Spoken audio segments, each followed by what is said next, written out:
Il était l'étoile la plus brillante de France, un prodige de la danse qui défiait la gravité et illuminait les plus grandes scènes du monde avant même d'avoir le droit de voter. À 21 ans, il était une star. À 31 ans, directeur du ballet de l'Opéra de Paris. Mais derrière les ovations, Patrick Dupont se désintégrait, licencié dans la disgrâce, brisé dans un accident de voiture avec 134 fractures, dépendant, oublié. Puis, contre toute attente, il a dansé de nouveau. Et juste au moment où le monde retombait amoureux de lui dans Danse avec les stars, il a disparu. Personne ne savait qu'il était en train de mourir. Quel secret se cachait derrière ce sourire si familier?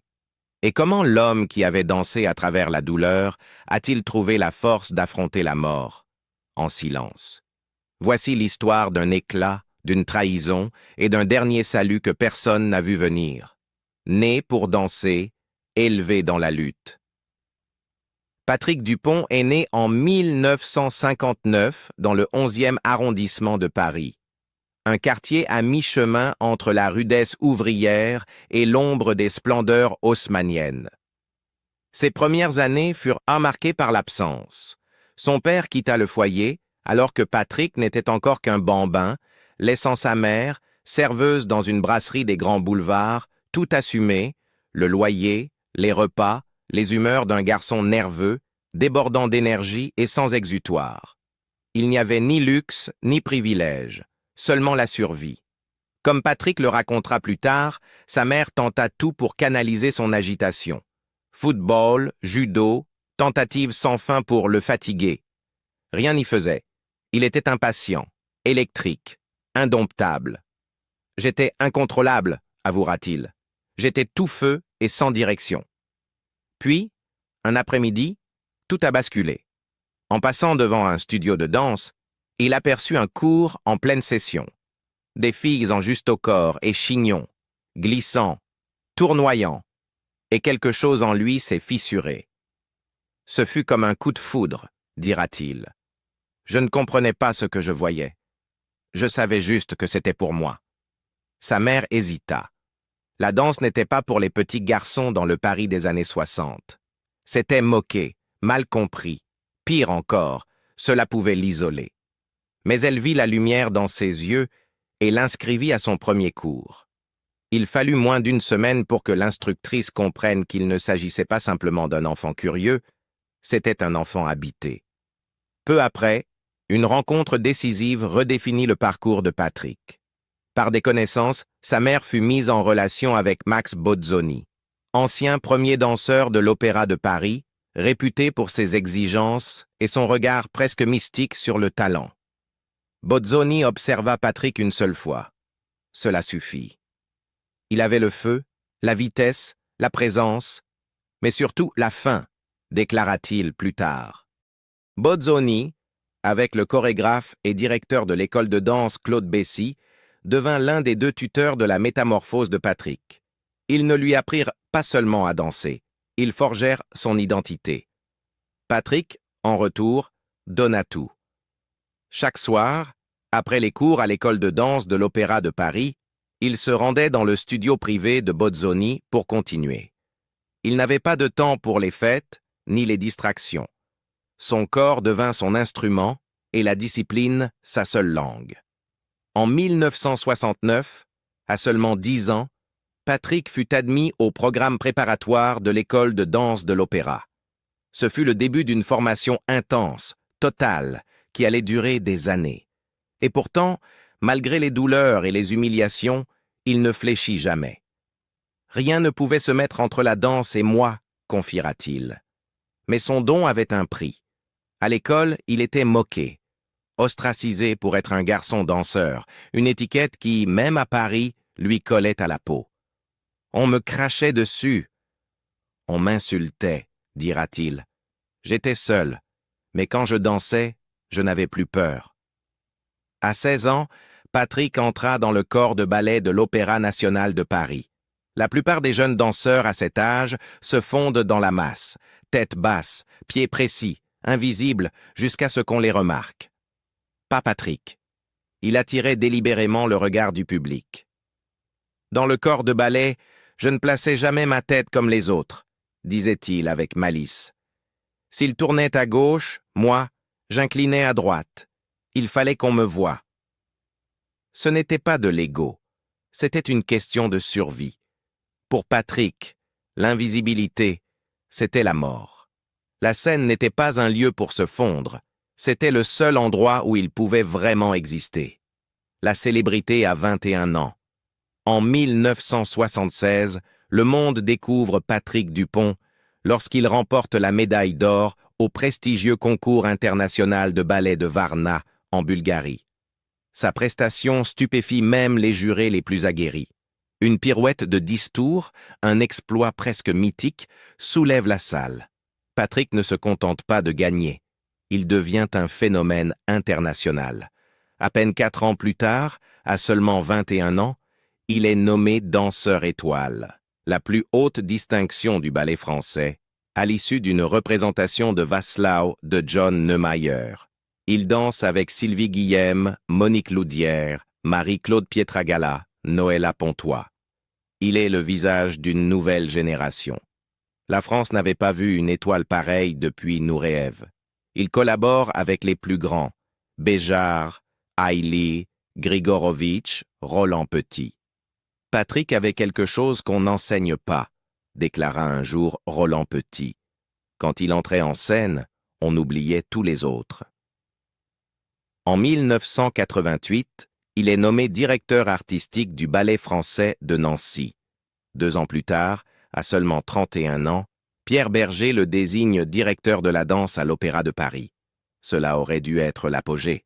Mais pour Patrick, la pression n'a jamais rimé avec sérénité. Être étoile, c'est une charge, disait-il. Cela te coûte ton corps, ton temps, ta vie privée. Et le prix allait encore grimper. La chute. Cela aurait dû être l'apogée, le moment couronnant d'une carrière fulgurante. En réalité, ce fut un creuset. Pour Patrick, le titre d'étoile n'avait jamais été une question de gloire. C'était un fardeau. Être étoile, c'est une charge, disait-il. Cela te coûte ton corps, ton temps, ta vie privée, et parfois, ton âme. Ce n'était pas une métaphore, c'était sa vérité. Derrière les feux de la rampe, Patrick commençait à se fissurer. Le garçon qui s'était autrefois battu pour être vu, luttait désormais sous le poids d'être constamment observé, scruté, critiqué, contrôlé. À l'intérieur, il était épuisé, anxieux, de plus en plus en décalage avec la machine autour de lui. Contrairement à ses prédécesseurs, Patrick refusait de se plier au code silencieux et étouffant de la hiérarchie et des traditions de l'opéra. Il ne flattait pas les bonnes personnes. Il ne jouait pas à la diplomatie. Il ne se courbait pas devant la politique interne. Il avait le charisme de Nureyev, dira un collègue, mais aucun filtre politique. Patrick croyait que le ballet devait évoluer, non pas malgré son héritage, mais à cause de lui. Il prenait des risques dans les distributions, défendait des chorégraphes contemporains et ouvrait la scène à des influences diverses. Il tentait d'ouvrir des portes scellées depuis des décennies. Certains le voyaient comme un visionnaire, d'autres comme une menace. Il s'opposait à l'administration, fréquemment, avec passion, parfois avec imprudence.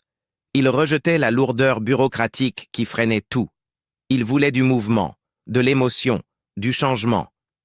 Mais l'Opéra de Paris n'était pas fait pour la révolution. C'était une forteresse de tradition, et les forteresses n'aiment pas les séismes. Je n'étais pas préparé à la solitude, avouera-t-il plus tard. Soudain, je n'étais plus juste un danseur.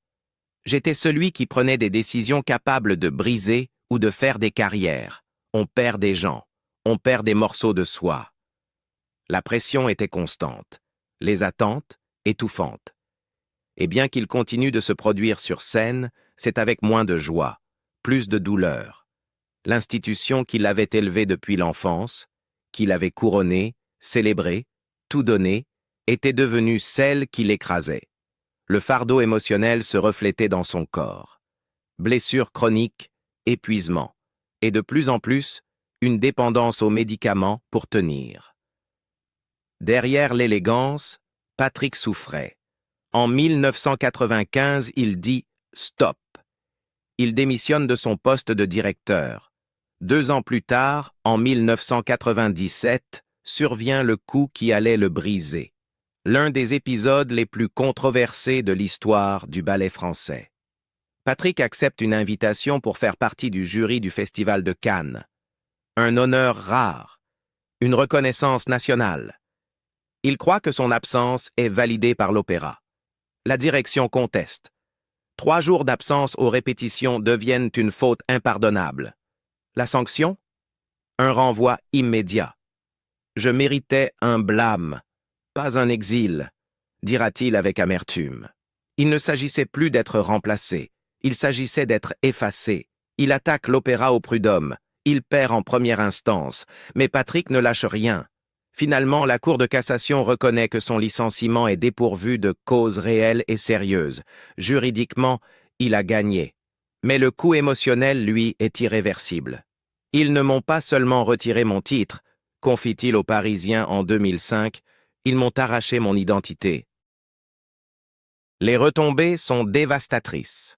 Le scandale public, le silence de ses anciens collègues, la perte de sens.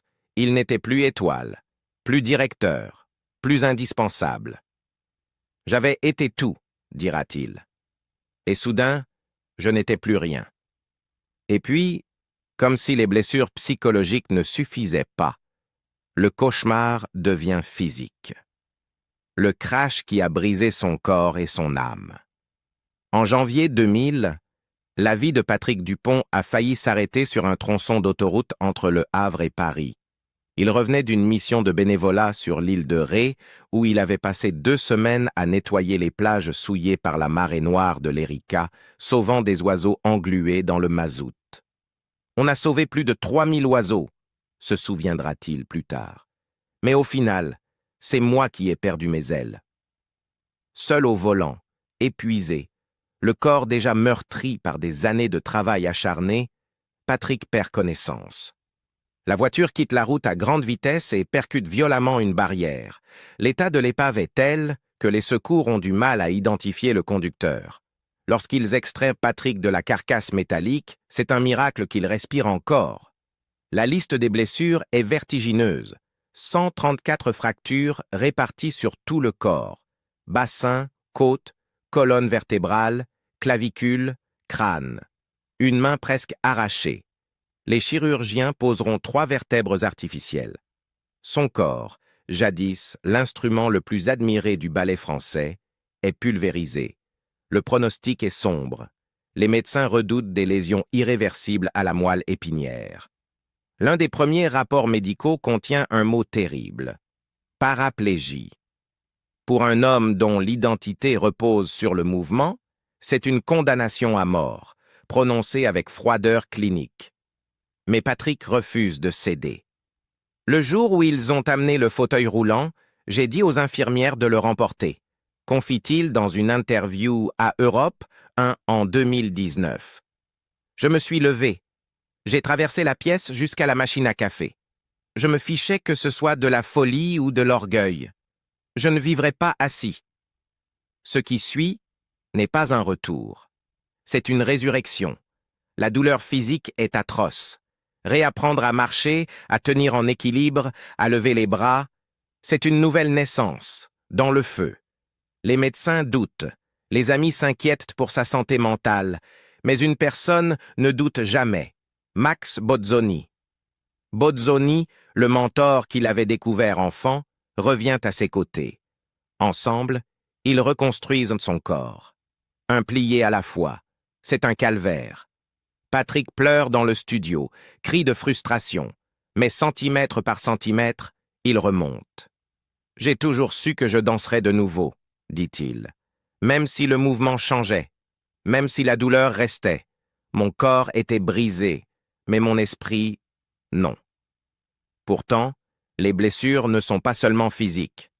Patrick a été placé sous morphine pour gérer la douleur. Et quand les ordonnances s'arrêtent, le besoin reste. Il se tourne vers l'alcool pour combler le vide laissé par les applaudissements, la reconnaissance, le sens. C'est un gouffre, et il y chute. Entre 2001 et 2004, il est arrêté 2 fois pour conduite en état d'ivresse. La deuxième fois, il est condamné à 8 mois de prison, dont 6 avec sursis.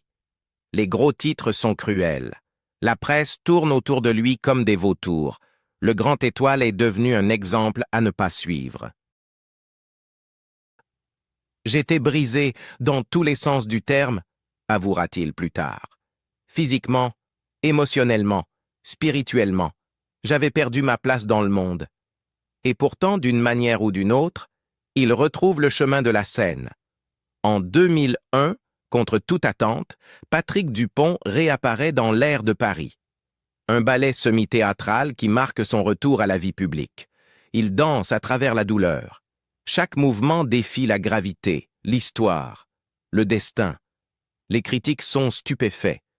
Pas parce qu'il est parfait, mais parce qu'il est vivant. L'étoile est de retour, pas intacte, pas indemne, mais renaissante. La rédemption par l'amour. En 2004, alors que sa vie portait encore les marques visibles de l'addiction, de l'exil et des traumatismes physiques, Patrick Dupont reçoit une proposition en apparence modeste. Une chorégraphe nommée Leila Darocha l'invite à animer un atelier dans son école de danse à Soissons, une ville tranquille du nord de la France.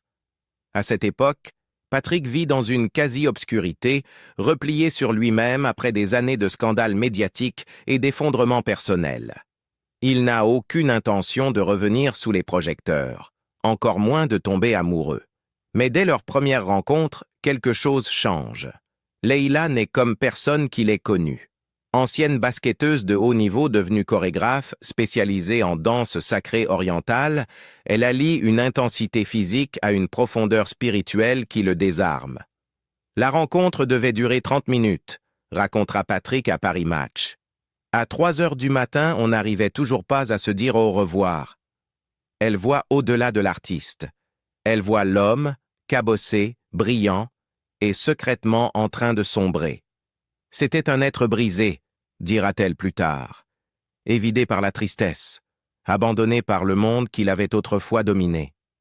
Pour Patrick, ce n'est pas juste une attirance, c'est une résurrection. J'étais en train de mourir, dira-t-il sans métaphore. Elle m'a ramené à la vie. Dès lors, ils deviennent inséparables. Patrick commence à passer de plus en plus de temps à Soissons, s'intégrant peu à peu au rythme de l'école.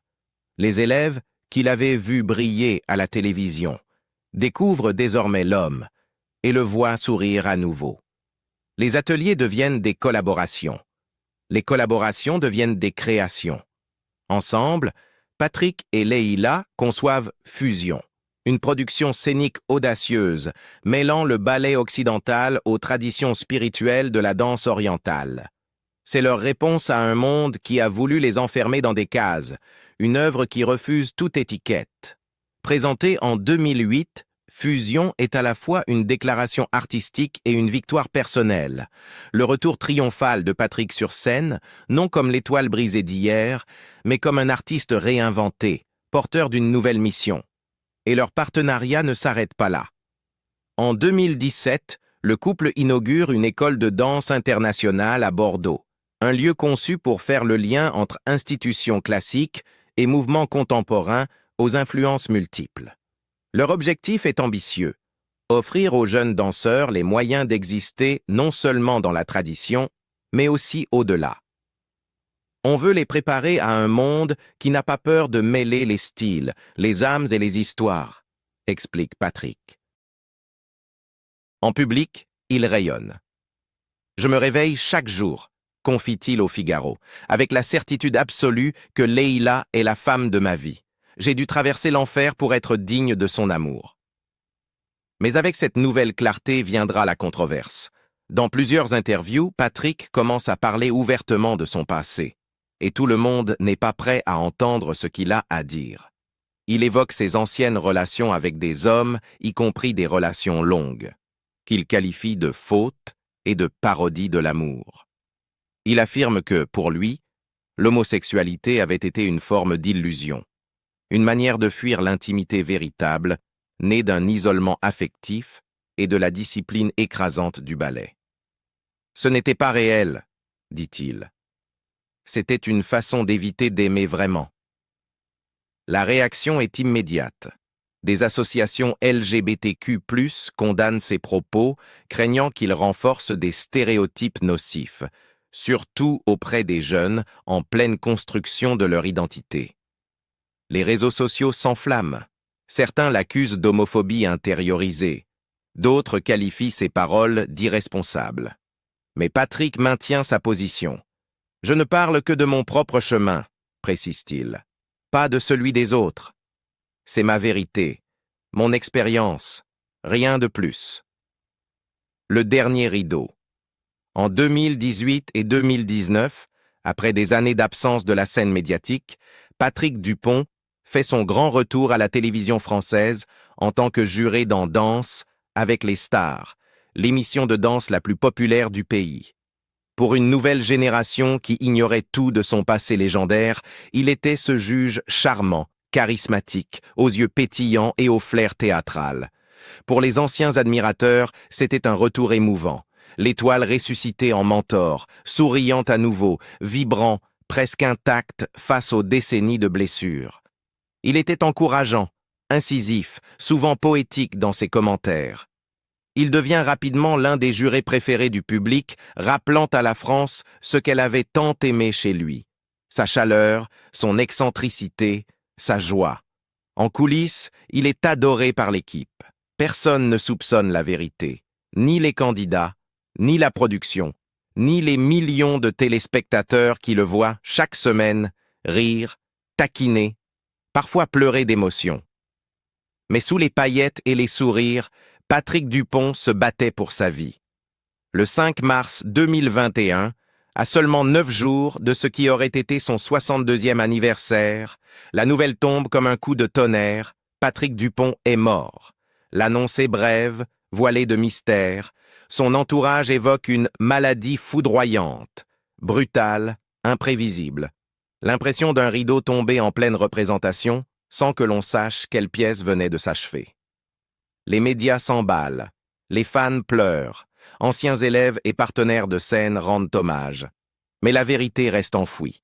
Ce n'est que plusieurs mois plus tard, dans une interview bouleversante accordée à Femme Actuelle, que Leïla Darrocha, sa compagne, partenaire artistique et l'amour de sa vie, révèle enfin la réalité.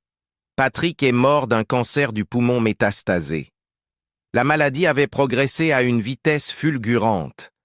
Lorsqu'elle a été diagnostiquée, il était déjà trop tard. Mais ce n'est pas ce détail qui choque le plus. C'est le fait qu'il n'en avait parlé à presque personne.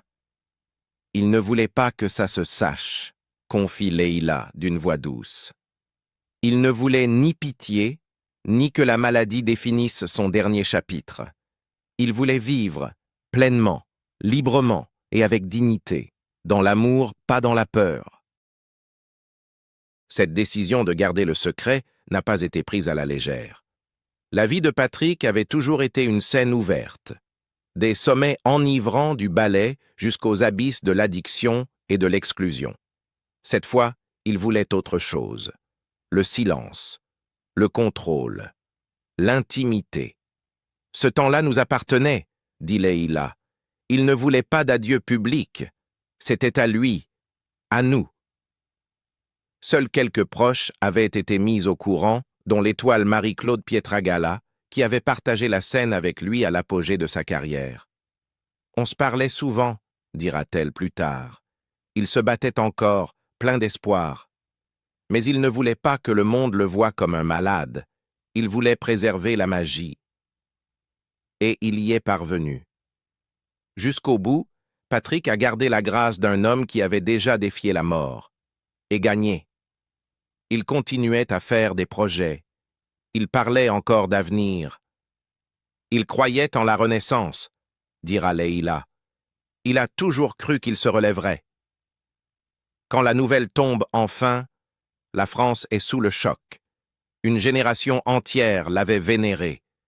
Une autre venait à peine de le redécouvrir. Et soudain, il n'était plus là. sans que personne ne sache qu'il s'éteignait. Ses obsèques ont lieu le 11 mars 2021 à l'église Saint-Roch de Paris, le lieu emblématique que l'on surnomme l'église des artistes, là où Molière fut baptisé, où Yves Saint-Laurent fut célébré, et où Patrick, naturellement, reçoit sa dernière ovation. Les bancs sont remplis de danseurs en deuil, chorégraphes, musiciens, célébrités, élèves, politiques, anciens partenaires de danse avec les stars, Marie-Claude Pietragala, Nicoletta, Chim, Brigitte Fosset, Fauve Otto, Francis Lalanne. Tous sont venus dire adieu à l'homme qui, un jour, avait dansé comme s'il pouvait défier la gravité et qui, pendant si longtemps, nous avait fait croire qu'il y arrivait vraiment. Leïla, dans un court et poignant passage à la télévision, résumera cela ainsi: « Il aimait transmettre. C'est ça qui le faisait briller, et je veux que son étoile continue de briller, encore maintenant. » Patrick Dupont s'en est allé. De la médaille d'or à Varna à 17 ans, à l'accident qui a brisé son corps, jusqu'à cette maladie terminale dissimulée derrière un sourire à la télévision nationale, sa vie fut une représentation à part entière, vertigineuse, douloureuse, inoubliable. Et vous, que retenez-vous de Patrick? Ses sauts défiant les lois de la gravité, son franc-parler? Ou cette manière qu'il avait de toujours revenir, peu importe à quel point il était tombé? Dites-le nous en commentaire. Et si son histoire vous a touché, laissez un like, partagez cette vidéo, et faites en sorte que son étoile continue de briller, non seulement comme légende du ballet, mais comme l'homme qui a refusé d'arrêter de danser, même quand la musique s'était tue.